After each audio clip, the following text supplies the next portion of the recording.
You're listening to the Visible Expert Podcast, where we share stories, research, and actionable insights to help B2B marketers and practitioners drive extraordinary growth in their professional lives.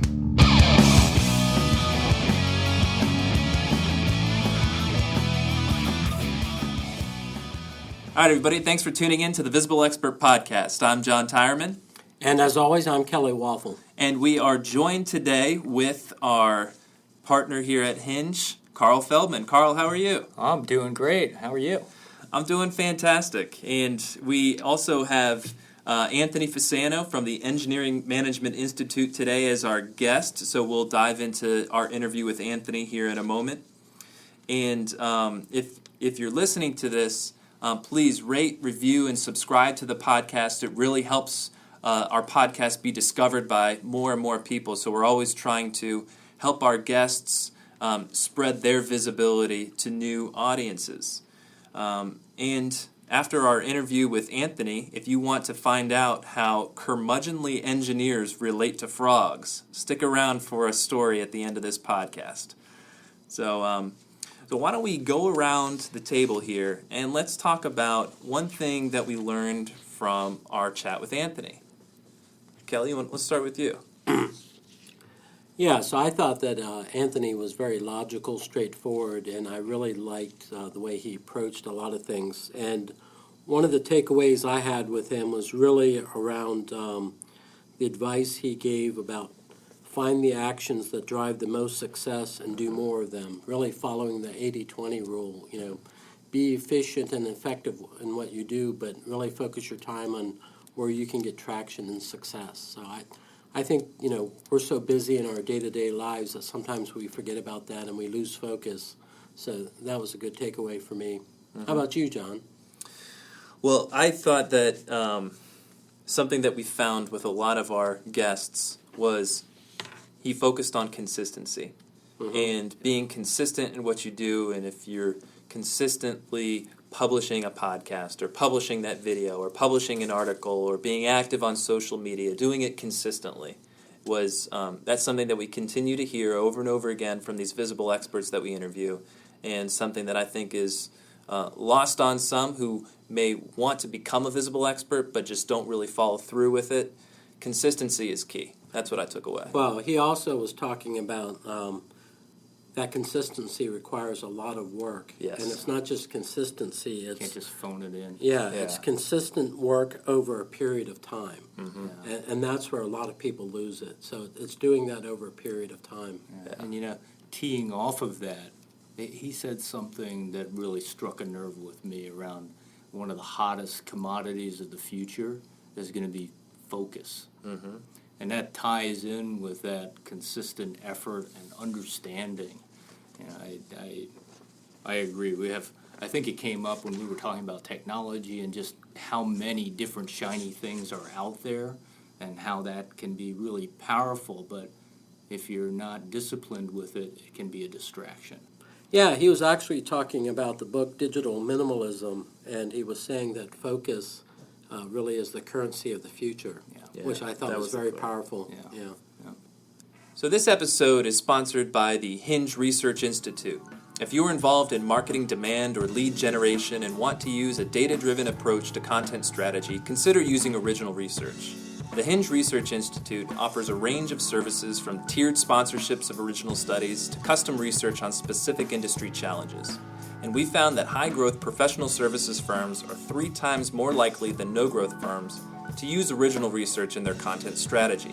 And, according to Forbes, companies who adopt a data-driven approach to marketing are 6 times more likely to be profitable year over year. If you're interested in learning more, email us at research@hingemarketing.com and we'll find the right approach to using original research for you. All right, let's go right into our interview with Anthony. Our guest today is best-selling author, TEDx speaker, trainer, and executive coach for engineers, and an ASCE blogger. Anthony Fasano, welcome to the Visible Expert Podcast.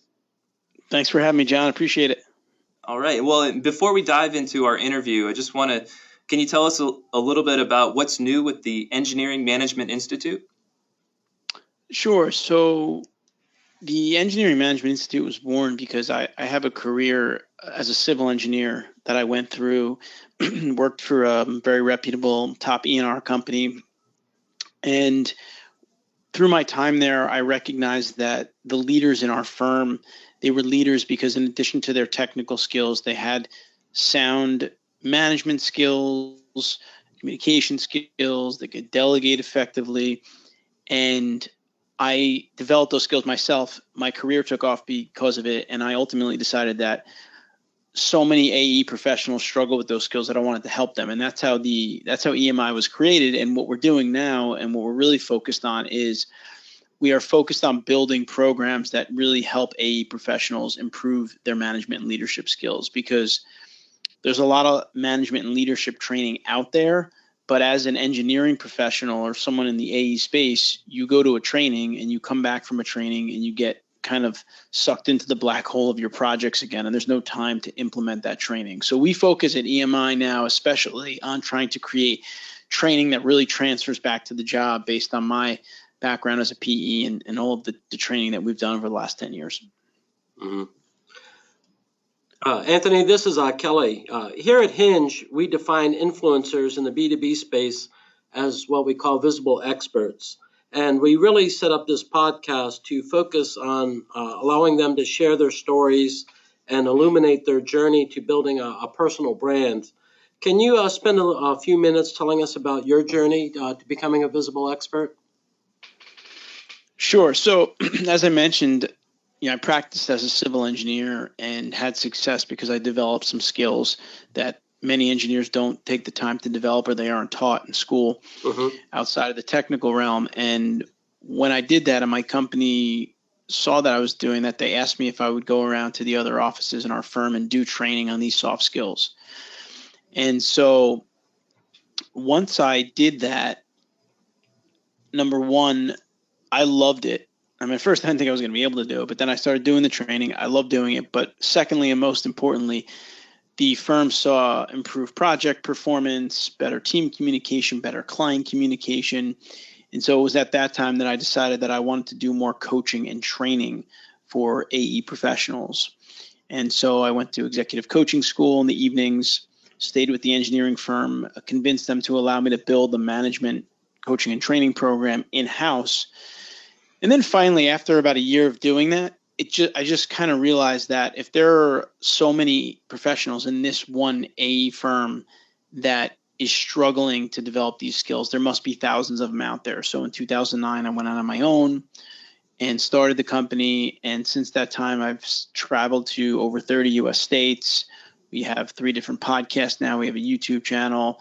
We've done training all over the country. And I just kind of continue to try to help AE professionals to develop these skill sets in creative ways that is different than what a lot of other training does, because it allows you to transfer it back to the job.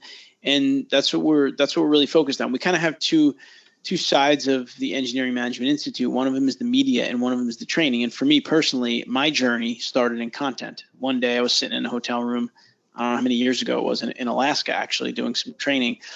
And I launched our first podcast. And a lot of people told me that engineers wouldn't listen to podcasts, they're too busy. And 3 million downloads later, it's worked out pretty well. So, but the one thing I will say in terms of becoming an expert and in terms of my journey is, it's been a lot of work, and most importantly, it's been a lot of consistent work. I think if you want to build expertise and you want to build a company, a brand, you have to do it every day for a long period of time. So you can't just do like one great podcast and then, you're going to have a brand, or you can't just develop one great training program and you're going to have a brand. You have to do great, consistent work over a long period of time. And I think that's where a lot of people tend to fall short in terms of building expertise and building a strong brand, is because they don't sustain it. You have to really sustain it over time and put other team members in place and systems in place to help you do that. Mm-hmm. Yeah, Anthony, this is Carl. So that's great to hear on your journey, flipping the table a little bit as you have worked with these AE professionals. Tell us a little bit about what do you think are the biggest personal challenges that they're facing when they're looking to build up their skill sets? What are what are the constant threads, the greatest obstacles that you see them facing? I mean, I think the biggest obstacle for AE professionals in terms of building a brand or building these other skills that can help you to be successful is there's a lot of pressure and stress on them in a high budget, big time infrastructure project world where they manage these multi-million dollar, potentially billion-dollar projects. There's really very little time to take your focus away from the project at hand, the client, and to get the time to focus on your own skills. So that's hands down the biggest challenge. And so that's why you have to have some way that you can incorporate your own professional development efforts into your everyday work. And I've easily found that to be the biggest challenge.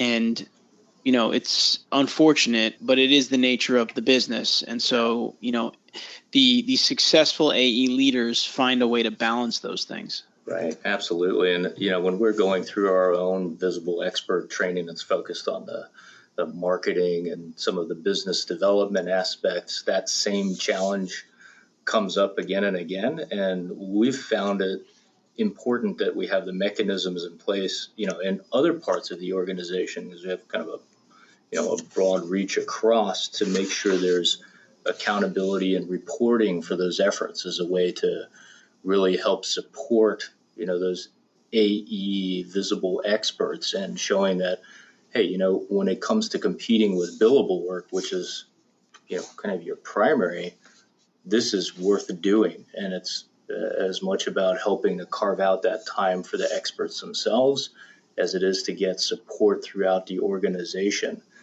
Have you seen any things like that in terms of the tools and how they can get support to carve out the time they need to build up those skills? Well, the first thing that I tell pretty much all of the participants in our training, if I get in front of a room of a lot of busy engineering managers, the first thing I always say to them is, I know you're probably thinking to yourself, this is a waste of time, and I don't want to leave my projects and spend the whole day here with you. What I always say to them is, there's a saying that goes, if you're too busy to fill up the car with gas, eventually you're going to run out, right? And so if you're too busy to take the time to work on some of your skills, eventually your skills aren't going to be where they need to be for you to be successful in your projects. Yeah. And so that's one mindset that they have to go into any of their professional development efforts with. So that's one thing. But the second kind of point to answer your question is, what I try to do is give these professionals simple to implement strategies and frameworks from the training that they can take back and that they can do them on their project right away, so that they don't feel like the training and work are two separate things. They're doing it on the job. And I think that that's important for multiple reasons. One reason is because, convincing an AE professional that they need to take any time away from their projects is difficult. But number two, the only real way you learn things is to do them on the job. Yeah, exactly. Yeah. So I think the key there is to, whenever you're trying to help someone accomplish something or build a certain skill set, you need to try to help them to do it kind of in action, like during their actual projects and in their real life situations. Well, I like the way on a recent podcast episode you talked about the frog in boiling water. And I thought that was a really good way to frame it, where you don't know when those situations are going to arise. And so if you take the time to invest in your personal skills, building your personal brand, building those leadership capabilities, you can be in a position to either avoid that situation altogether or be in a position to act when the situation comes up. So I thought that was really powerful. Yeah, and for those that haven't heard that, the story goes real quick about the frog in boiling water is that if you throw a frog into a pot of boiling water, it will immediately jump out. If you put a frog in cold water and slowly boil it, it won't get it until it's too late. And so how that relates kind of to John's point is that, you don't know what's going to happen in your career. So, you can walk into your boss's office one day and you have no job because they lost a big account or something happened with a project or funding.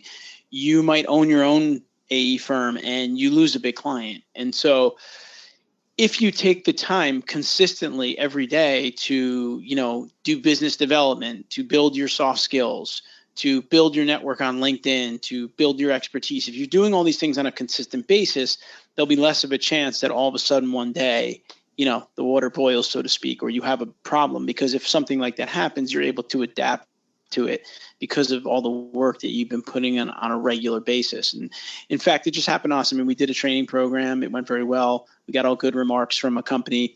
However, they couldn't continue the program because they had used up their training budget for the year. So that happens from time to time. But for us, I mean, we did good work. They're happy. They want to have us back as soon as they can. And we have so many other, because we do so much consistent work and we're out there all the time, we have so many companies right now looking for training. So it's not a problem. It's not like a big time business problem. And so you have to keep doing things consistently and building yourself in different areas so that when something does happen and adversity does strike, it's not something that you can't handle. Stay out of the pot. Exactly. Yeah. So, Anthony, I want to switch gears a little bit here. Our office is actually right next door to the ASCE headquarters here in Reston, Virginia. And, they do a tremendous job of researching and analyzing the infrastructure of the U.S., and they put out these periodic grades on America's infrastructure. The most recent report card gave our infrastructure grade overall of a D+. Number one, do you agree with that grade? And then what can we do to improve, or what can civil engineers today do to help make that better? Yeah, ASC is great. I've been a longtime member. I write their careers and leadership blog and have done quite a bit of work with them. Of course, personally, I haven't done any kind of extensive, investigation in the infrastructure to speak to the grade, but I'm pretty confident in ASCE, and I believe in what they do. And I just think in general, I think we all anyone in the industry has a pretty good feel in general that the infrastructure is a problem in our country, and it will be a big focus going forward over the next, however many years, which is a good thing, quite frankly, for civil engineers in terms of opportunity in your careers and development, AE professionals, architects, contractors, construction companies, right? There should be a tremendous amount of work for everybody in the AE space. So while bad infrastructure is a problem, and I do think it's a problem in the country and a dangerous problem, and beyond the country, we've seen bad things happen, like the bridge that collapsed in Italy not long ago. We're seeing things like this happen more and more. So it's a bad thing for civilization, but it's a great thing for the AE industry in terms of opportunity, in terms of your career, in terms of business. And so I do hope that our country addresses this problem and continues to provide funding and kind of helps for ways to do that. However, I think one of the things that we also need to think about is how we're building our cities and towns moving forward. Because, I think in a lot of ways,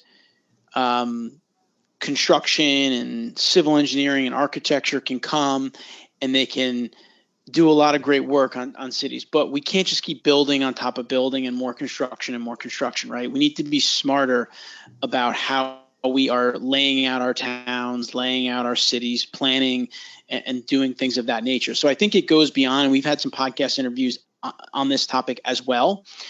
And I think it goes beyond just the construction and the infrastructure. It's about better planning and thinking about ways to, improve the overall interaction, engagement in our cities and in our towns, so that we're not just keep having to build and build and build and build. You want to build in a smart way and also, do some of that urban planning.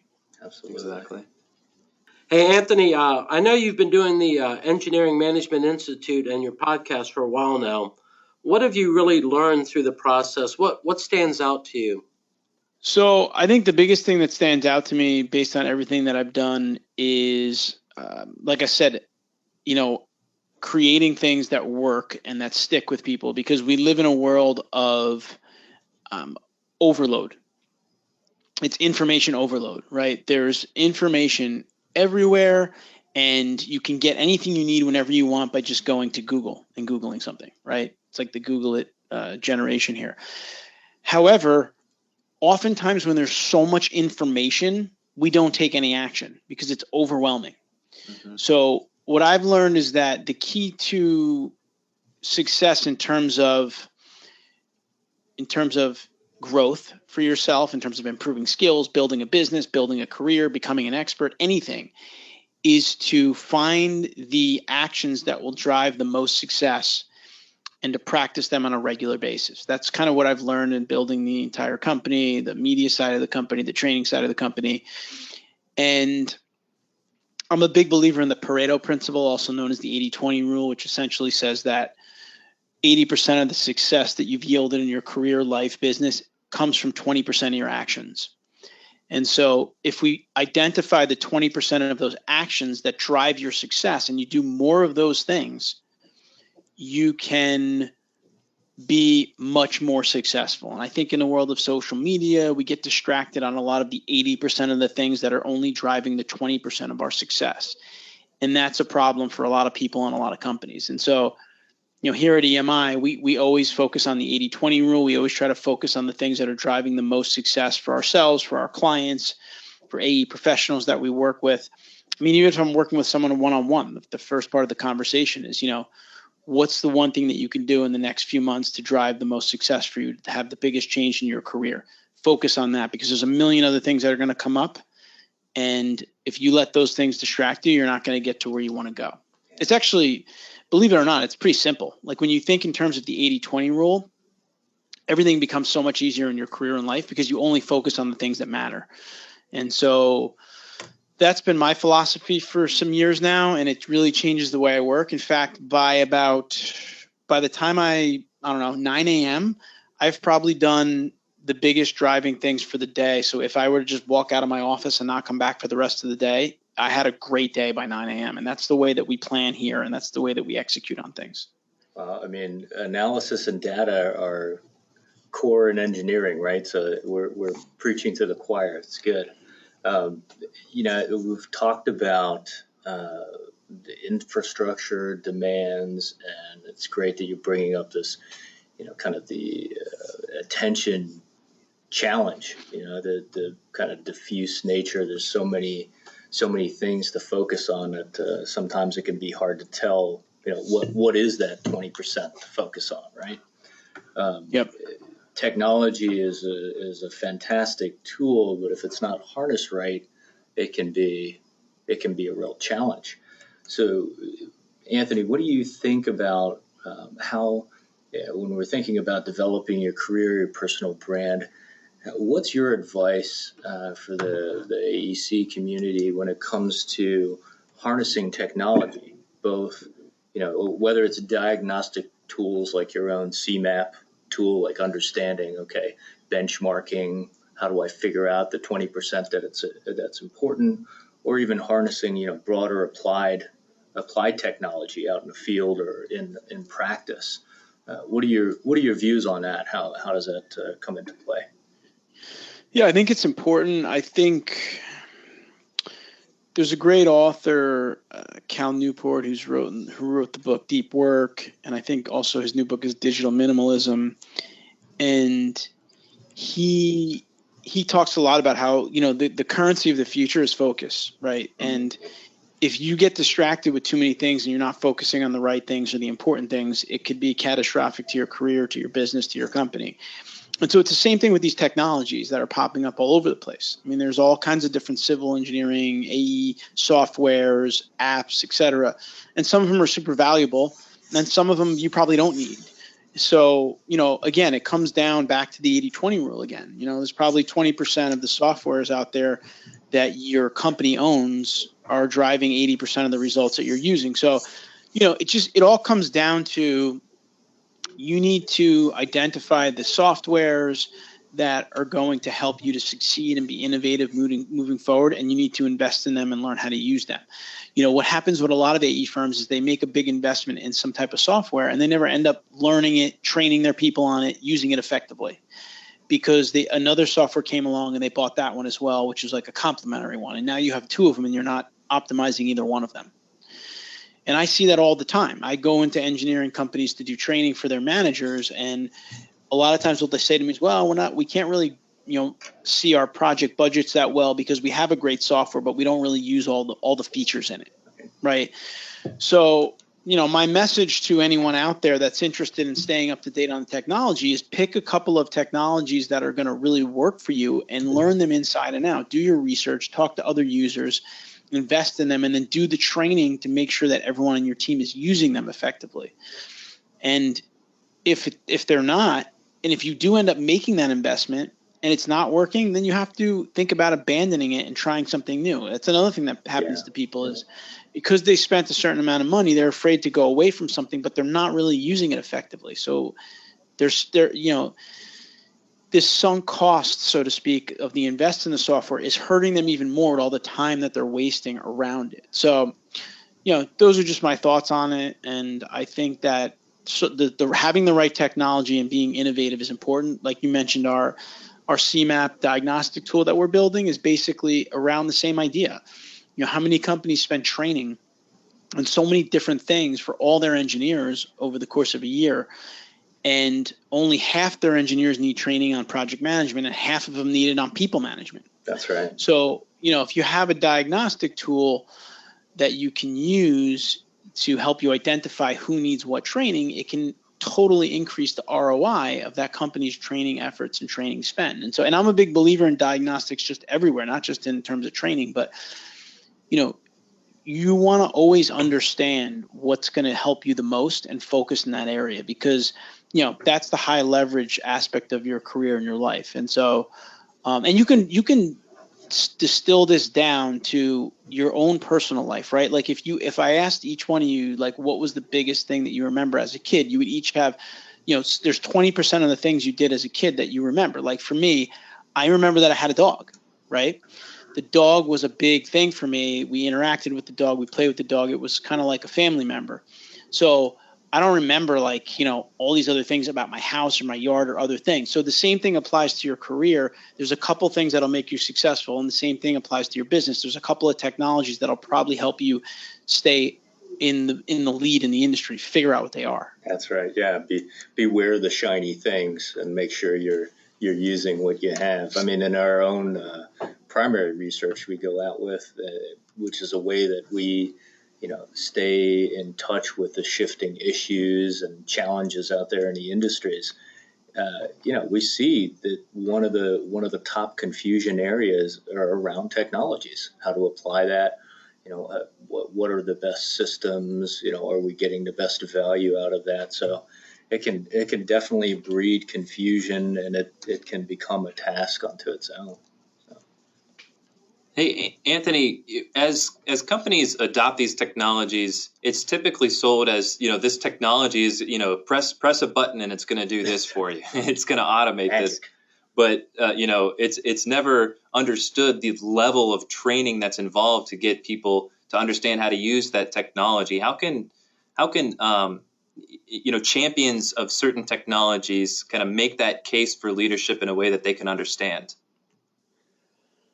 Well, I think you need to do your research, and I think the best thing you can do is talk to other users of the same technology before you invest in a technology, and ask them, what's the best thing about the software? What's the worst thing about the software?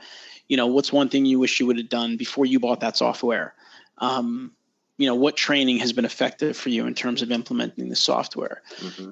I think that's a problem in the world today. I'm certainly guilty of it myself, is sometimes we move too quickly and we don't think out everything. And there's some things that we can do ahead of time to make sure that our process goes much more smoothly. And so what I would say is, especially if you're making an investment like that, that's going to be a large amount of money invested in it, and really more in the time and effort probably for all the staff. You need just to be 100% comfortable. And if you're championing an effort like that, you need to be able to go to your leadership and say, this is why I think we need this software. This is what it can do for us. And here's the research that I've done to justify that, including conversations with several other users. And here's the investment it's going to take to actually implement it and get the value out of it. I think we could all identify with that in our personal lives and professional lives. Yeah, for sure. That's it. It's about the ROI. Is it going to be worth the investment? Yeah, exactly. And what's the best way that you can estimate that before you actually embark on it, which of course is in some ways, making some assumptions and, trying to do some calculations and figure some things out. But I always find that talking to people that have had similar experiences, like another user, gives you a tremendous amount of insight, because you can't guess what it's going to be like to use the software, but someone who has used it can give you, That's amazing right. insights. It's just like references on an interview. It's not so much about you're going to do this or not, but how are you going to get the most value out of it? Yeah, that's a good one. Absolutely. Anthony, on your website, engineeringmanagementinstitute.org, it says the Engineering Career Coach podcast has nearly 2 million downloads, and the Civil Engineering podcast has over 1 million downloads. I listened to, as I mentioned before, I listened to a few episodes, and even though I'm not an engineer, I still took away a lot of value. What would you attribute to your success in the podcast arena?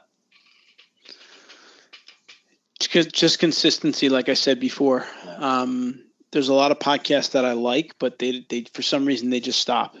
They just die out, and they just stop producing them and stop publishing them, because it takes a lot of work. I mean, you guys know it's not that easy. There was legwork and getting in touch with me, and we set up the interview, and on both sides there's some preparation involved. So to be able to do that, I mean, we have about 350 to 400 episodes published now across the 3 podcasts, the Engineering Career Coach, the Civil Engineering podcast, and we just started the Structural Engineering Channel, which is another podcast focused in the structural engineering world.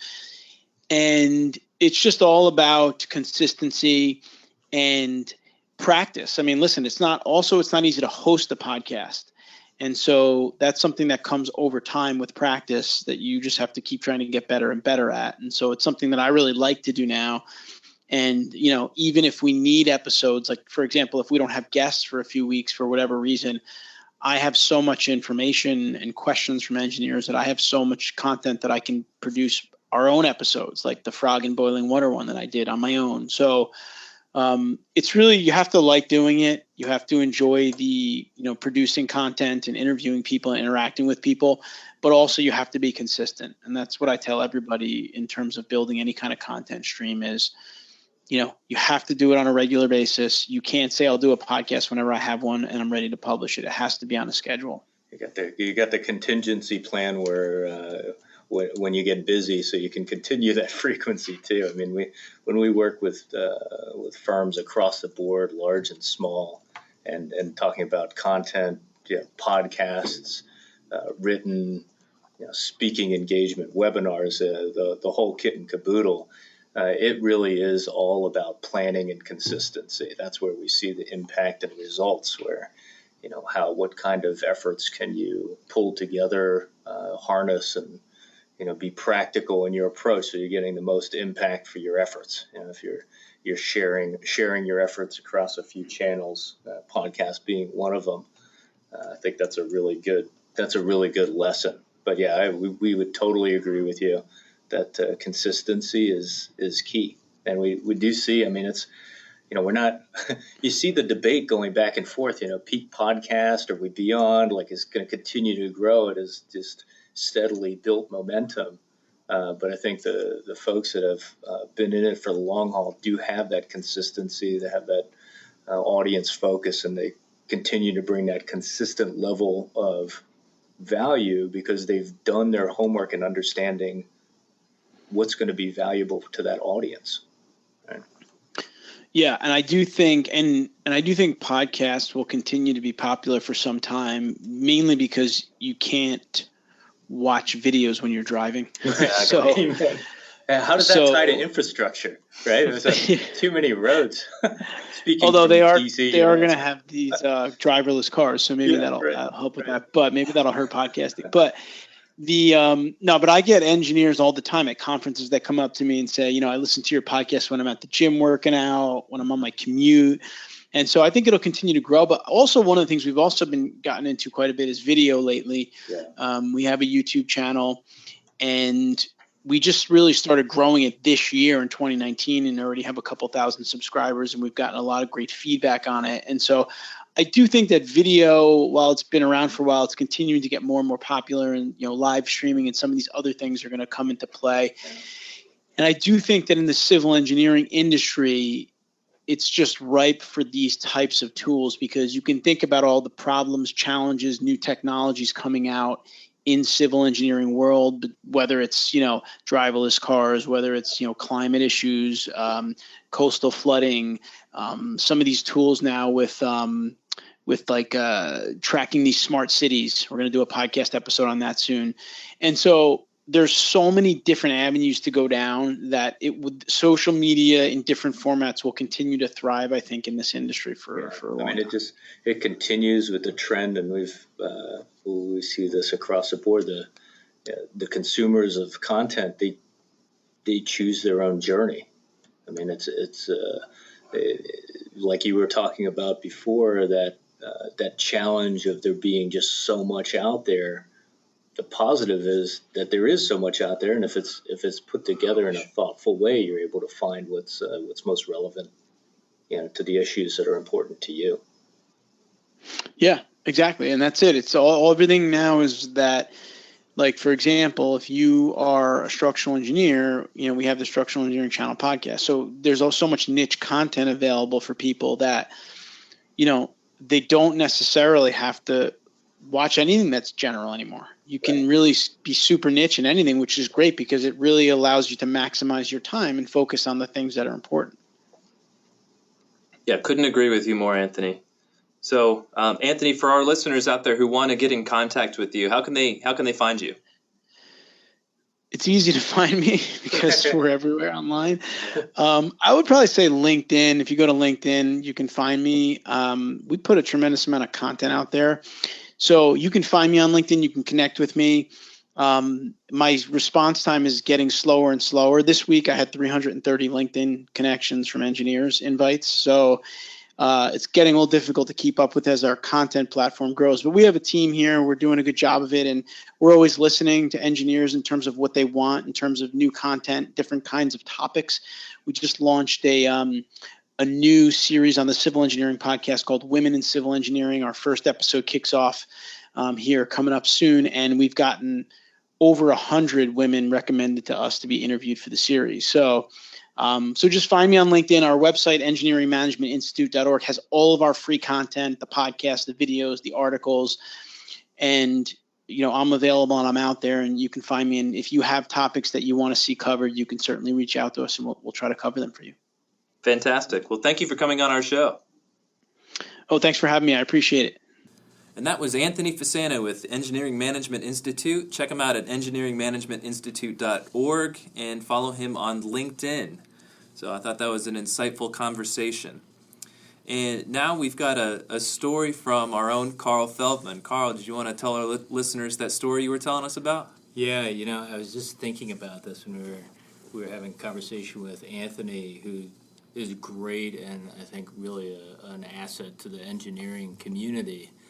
From Hinge's experience, and when we were walking some of these larger firms through their Visible Expert program, which is training, a lot of the skills that engineers need to really be visible in the marketplace, and connecting BD activities with marketing and speaking activities.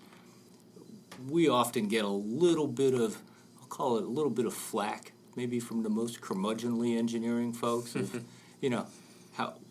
I don't want to do that. Why am I going to write this? Or if I'm going to write this content, if I do it at this high level, I'm going to get laughed out of the room. That's not technical enough. And there's all kinds of tips and tricks to get around that. But at the end of the day, I will say, in listening to Anthony's stories, it really struck me that there is a light at the end of that tunnel. We work with tons of teams where at the end of the program, once they start to see that visibility and have conversations on LinkedIn, that's really exciting, because if you think about it, even though it seems hard in the beginning, all of these content strategies and programs, you're really talking about the things that you love to begin with. The things that drew you to engineering in the first place. You're just finding a relatable way to connect that. So once you get some validation, out in the speaking circuit, or people respond to your LinkedIn article and say, wow, that was really cool. I really appreciated that, and I'm going to share it with my colleagues so they can understand what the heck I'm talking about. That's really fulfilling. It's a fun outcome that we see a lot of, but just have to be patient to get there sometimes. Well, you touched on it. This is something that we've seen in many of our guests is you have to have a passion for what you do. That's right. And, that comes through probably more than anything. I would say that being consistent, what Anthony was talking about, that's so true. But you also need to be passionate about what you're doing. Right. So I think that makes total sense. So it's a matter of tapping into it. How do you make that relatable? Mm-hmm. All right. Well, thank you for sharing that story. That was fantastic. So our listeners out there, please remember to rate, review, and subscribe to the show. And if you have any questions, please email us at podcast@hingemarketing.com. That's podcast @hingemarketing.com. And we'll answer your questions on the show. All right. Well, have a great week, everybody, and we'll talk to you next week.